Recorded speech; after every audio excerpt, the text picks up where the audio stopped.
So ഇന്നത്തെ സെഷനിൽ നമ്മൾ നോക്കാൻ പോകുന്നത് എങ്ങനെയാണ് ഒരു കസ്റ്റമറിന് അല്ലെങ്കിൽ ഒരു സപ്ലയറിന് നമ്മൾ ഈ ഇൻവോയ്സിങ് എനേബിൾ ചെയ്യുക എന്നുള്ളതാണ്. സോ ആദ്യം തന്നെ മാസ്റ്റേഴ്സിൽ വരാം. മാസ്റ്ററിൽ ലെഡ്ജറിൽ പോയിട്ടുണ്ടെങ്കിൽ നമുക്കിവിടെ സപ്ലയറും അതുപോലെ തന്നെ കസ്റ്റമറിൻ്റെ ഓപ്ഷൻ ഉണ്ടാവും. അപ്പോൾ കസ്റ്റമറിനാണ് ഈ ഇൻവോയ്സിങ് എനേബിൾ ചെയ്യേണ്ടതെങ്കിൽ കസ്റ്റമർ എടുക്കുക. അപ്പോൾ ഇതിൽ നമുക്ക് ലിസ്റ്റ് അവൈലബിൾ ആയിരിക്കും. ഇതിൽ നമുക്ക് ആക്ഷൻ എന്ന് പറഞ്ഞിട്ടുള്ളൊരു ബട്ടൺ ഉണ്ട്.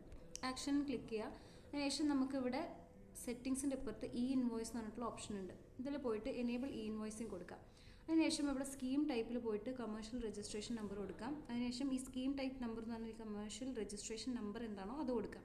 അതിനുശേഷം രജിസ്ട്രേഷൻ നെയിം എന്ന് പറഞ്ഞാൽ കമ്പനി നെയിം, അതുപോലെ തന്നെ VAT number, city, street, building number, പിന്നെ ഡിസ്ട്രിക്റ്റും കാര്യങ്ങളൊക്കെ പ്രൊവൈഡ് ചെയ്യും. ഇതൊക്കെ നമുക്ക് നാഷണൽ അഡ്രസ്സിൽ നിന്ന് കിട്ടുന്ന ഇൻഫർമേഷൻസ് ആണ്. അതിനുശേഷം ഒന്ന് സബ്മിറ്റ് ചെയ്തിട്ടുണ്ടെങ്കിൽ ഈ ഒരു കസ്റ്റമറിന് ഈ ഇൻവോയ്സിങ് എനേബിൾ ആയിക്കോളും. സിമിലർ പ്രോസസ്സ് തന്നെയാണ് നമുക്ക് സപ്ലയറിൻ്റെ കേസിൽ വരുന്നത്. സപ്ലയറിൽ പോവാം. സോ ഇവിടുന്ന് ആക്ഷനിൽ പോവാം. നമുക്കിവിടെയും ഇ ഇൻവോയ്സ് എന്ന് പറഞ്ഞിട്ടുള്ള ഓപ്ഷൻ ഉണ്ട്. ഇവിടെ പോയിട്ട് എനേബിൾ ഇ ഇൻവോയ്സും കൊടുത്തിട്ട് നമ്മൾ നേരത്തെ ചെയ്ത പോലെ തന്നെ സ്കീം ടൈപ്പും ബാക്കിയുള്ള ഡീറ്റെയിൽസൊക്കെ ഫിൽ ചെയ്തിട്ട് സബ്മിറ്റ് ചെയ്യാം.